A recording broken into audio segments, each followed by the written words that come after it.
Hola, ¿cómo estás? Yeah, that's about as much Spanish as I know. But 3 years ago, I did know a little bit more. And I put that to use on one of my family's vacations and one of my personal favorite vacations to Tricones, Mexico. As great as a five-star resort would be, decked with personally served drinks,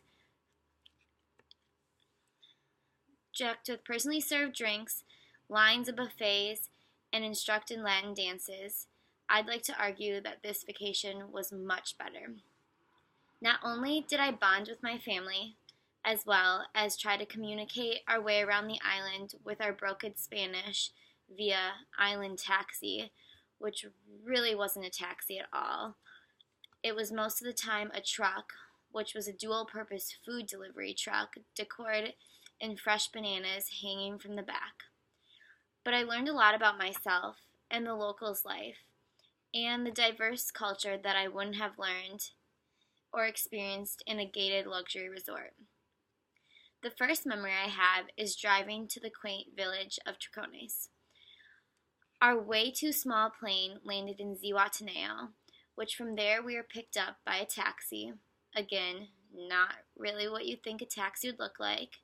It was a mini, rust-covered van where we packed our group of 8. The driving there, the driving there was very dangerous. I was scared for my life. The narrow roads, no speed limit, and absolutely no stop signs. It was an experience for sure. But the thing that stood out to me on our drive to the village was seeing the tin towns on the mountainside as we drove there. As I looked out the window, I saw the tin towns.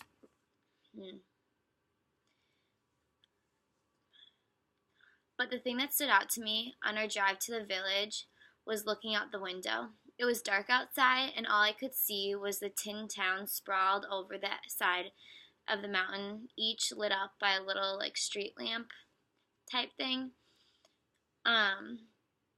Each wood structure, small box house with tin roofs, and they were perfectly content with living there. It was clearly in extreme poverty, but I saw later, when exploring the mountainside, was the happiness that the residents there had, perfectly content with living in their packed community. They would cook together, share clotheslines together, and welcome complete strangers like myself to try their fresh tacos they fried on their flat stone surfaces. Throughout my week spent here, more exploring was done. This was mostly due to the fact that I would go on a lot of runs alone. I know, probably not the safest thing, but I felt safe.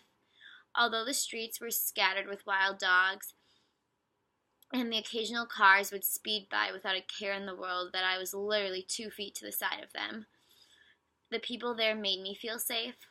I would run down the dirt road and come across patches of houses that opened their doors up into 20 peso, $1 taco shops at night. Here is a photo of one of the houses. And the beach yoga sign that led to I would run down the dirt road and come across patches of houses that opened their doors up into 20 peso taco shops at night.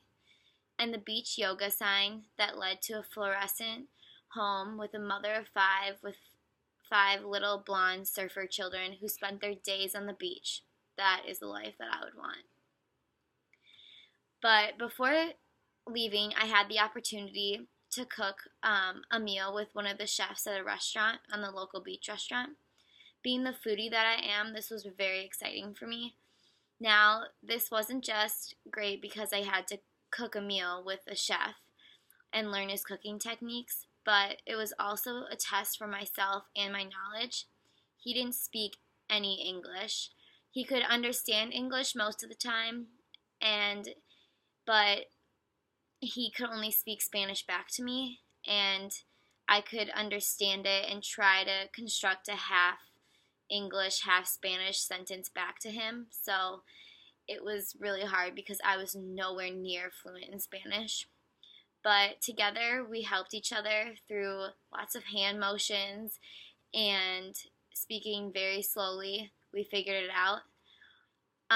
Together, we helped each other learn our native language a bit better and create a delicious meal to serve to the guests.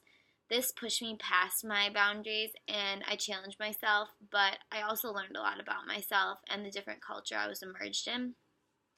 That's why I encourage you to step away from the bougie, touristy, gated hotels in Mexico and dive in to the real Mexico.